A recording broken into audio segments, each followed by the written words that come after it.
What is good, you guys? It is I, main protagonist. We're back again with another review video today, and today we are going over not the Black Widow. Even though I'm supposed to be doing that one, I'll do that one next, and it'll be just a late. It's already late, so why not make it later? But we're going to be reviewing the Shang-Chi movie. Now, for years, since being a comic fan, I've been saying Shang-Chi for so long. So if I slip up, please do not beat me up in the comments, please. Shang-Chi. The Shang-Chi movie, and it will be spoiler heavy. Spoiler heavy. So if you click this video, you know what you're coming into. Now, I'm going to say now, I already recorded this, but it was really long. Like, I was basically just explaining the whole movie, not really reviewing it. So here we are again. And this time I will be doing an actual review. I'll be talking about the movie too in some spoiler parts, but right now I'm trying to make this shorter than what it was. So with that being said, here we go. First of all, the movie to me was top 5 out of my favorite Marvel movies. I liked it a lot, but I'm pretty sure that's because of my background of being like an anime nerd too, and growing up with Dragon Ball Z, and I like martial arts. I was taking karate when I was a kid, so I was enjoying all of the martial arts at the beginning of the movie, and then at the end of the movie, it's going from like Dragon Ball to Dragon Ball Z. If you know those like differences, it goes from like martial arts and physically fighting to having these little powers that people can use, but they're still fighting and stuff like that. So that's kind of cool.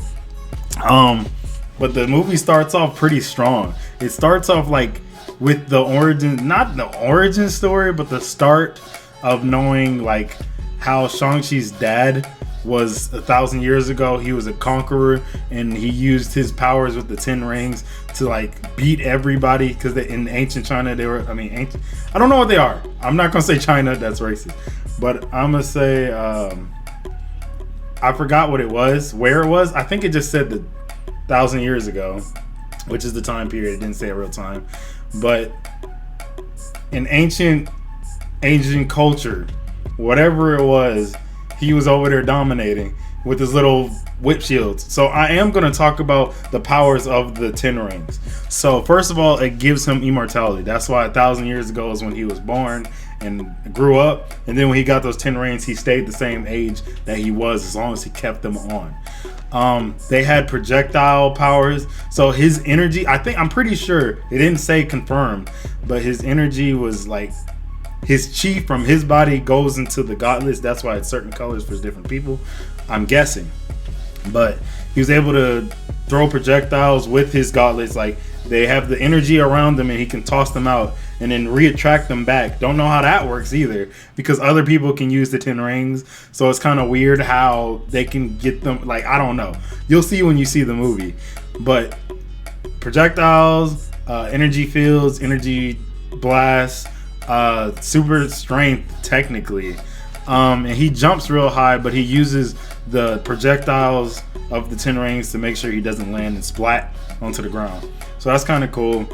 But then he met Shang-Chi's mother, because 1,000 years later he was like, man, I'm bored, I've been conquering for years, I want something new. So basically he learned that there's this portal that takes him to some ancient world with these mystical creatures and stuff like that. And he's interested because he's been conquering the world and he's got all this money, he's bored, he has nothing to do. So he goes, the people that came with him died, and he was the only survivor, of course, because he's the most powerful. And at the gate that he was trying to get to was this woman, and this woman beat his ass. It was Shang-Chi's mom, and she was the only one that's ever beaten him in his life. And sometimes with power, when you have power and it gets subdued by someone else, that attracts you.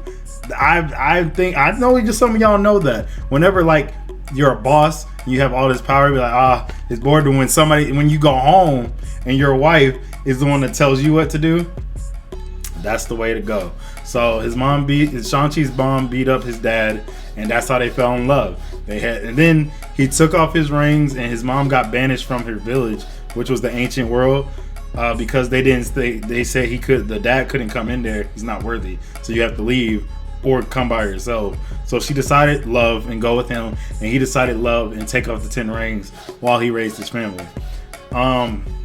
eventually it shows that Shang-Chi's mom died, and he put the rings back on, and that's the beginning of the movie. Then it shows Shang-Chi going on his adventures.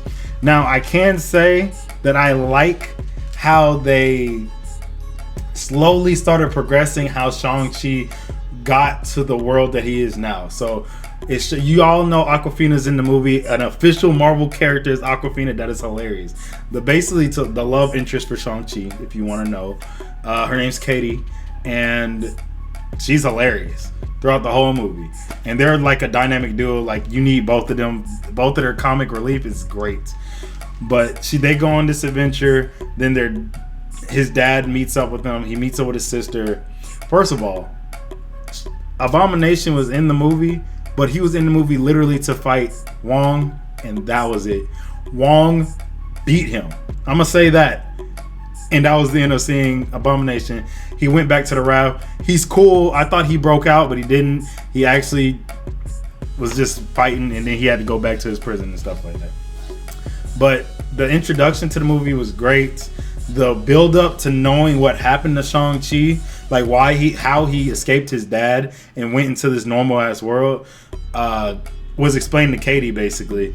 And basically he was saying he got sent on a mission with the position of his dad to go murder the person that murdered his mother, because his mother got murdered, not just died magically. He explains that later on in the movie, that these gangs that had beef with the dad because he's been a conqueror all his time came back because they found out he took off the rings, so they were going to jump him while he had the rings off, and the mom was the one that paid the consequences, which sucks.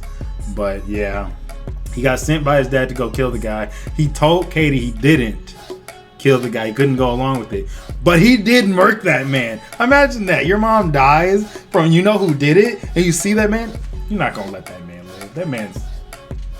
So with that being said, that was a cool backstory, like knowing that he did that. And so at the end of the movie, his dad and him had a fight, and he was like, hey, you wanted me to be a killer, I'm gonna be a killer and kill you. He didn't do that though. His dad and him had a good moment, which I liked. At the end, the redemption part for his dad, because his dad was trying to basically destroy the mom's village, because he thought that the mom was there, because there's this door built with dragon scales that is protecting this evil entity that's luring him in here. And the only weapon that's powerful enough to break that wall was the 10 rings. So they manipulated him, acting like his wife is behind there. He broke the wall, and the giant beast came out, and he was like, what have I done? I thought that was my wife. I loved her. That love was strong. I can say that when you as a person fall in love to the point that you would drop your accomplishments for them, that is true love. So he loved her so much, thinking when someone passes away, any glimpse that you think that person is still alive will linger and will make you do things that you didn't want to do. So he went crazy thinking his wife was still alive. That was the only thing holding him up, and he found out that was a lie.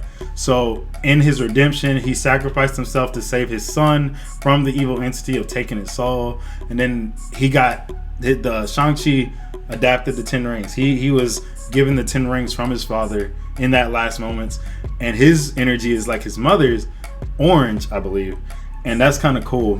And he's OP. He's got the magical powers of his mom and the 10 rings power. OP. I don't know what's gonna happen. I don't know how the second movie's gonna be. I don't know who's going to challenge this man, but he's OP. I love the whole chronological order of this movie. Now, the only part that I can say was a little off of me, it wasn't bad, but the bus scene that we see in the trailer, it was long. That was a long scene, and it could have been cut down, but I'm not complaining. I give this movie a solid 9 out of 10, 100%. Also, we're going to talk about the after credit scene and the post credit scene. So the post credit scene shows Shang-Chi and Katie talking to their friends about their adventure. The friends don't believe them, and Wong comes out in the portal, says, hey, you got the rings? And Shang was like, yeah, I got the rings. He was like, come on, we got to do something. And it shows freaking Wong, Shang-Chi, Katie talking to Bruce Banner, not the Hulk, but Bruce Banner and Captain Marvel. And that tells us something right there. Bruce can go back from Hulk, like Professor Hulk, to Bruce Banner, which is kind of cool to know. And it has the 10 rings. When he activated his power, it sent a beacon, or a beacon was sent and from some celestial being. So we don't know where the rings came from originally. It just said it came from space. But Captain Marvel was trying to figure out what tech it is, and Bruce was trying to do that too. But it's sending a beacon, so something's going to come from space to track down these rings. And I'm guessing that's going to be setting up the next movie, which is kind of cool. And then the after credit scene shows Shang-Chi's sister that didn't get trained. She trained herself because the dad said women aren't supposed to be ninjas and what stuff like that. There's only men when he took over. And she was like, that's not fair. I want to train like my brother. I want to be strong too. But no. And plus, she reminded him of the mother, so he wasn't going to let his baby girl train and stuff like that. He didn't want her to get hurt. But she trained herself, got OP. She's a badass. And she took over her dad's company of being part of the leader of the 10 rings. And she made equality. There's little women ninjas and male ninjas working together fighting. So it's basically like the Hand, basically. So that's kind of cool. But that's basically the gist of the movie. I enjoyed myself. You definitely need to see the movie if you haven't. And if you did, I'm seeing it again. But I like the movie. I'm excited for the next one. I'm excited for this phase. This phase is huge. Phase 5 or phase 4. One of those. This is a huge step in the Marvel community, especially with Fantastic Four and X-Men coming through. I am so excited. But stay tuned for another video, guys. I'm going to do the Black Widow movie later. I know it's stupid, but I want to get it out just so I can still have it on my channel. But that's going to be in this review. I'm Main Protagonist, and I'm out. Peace.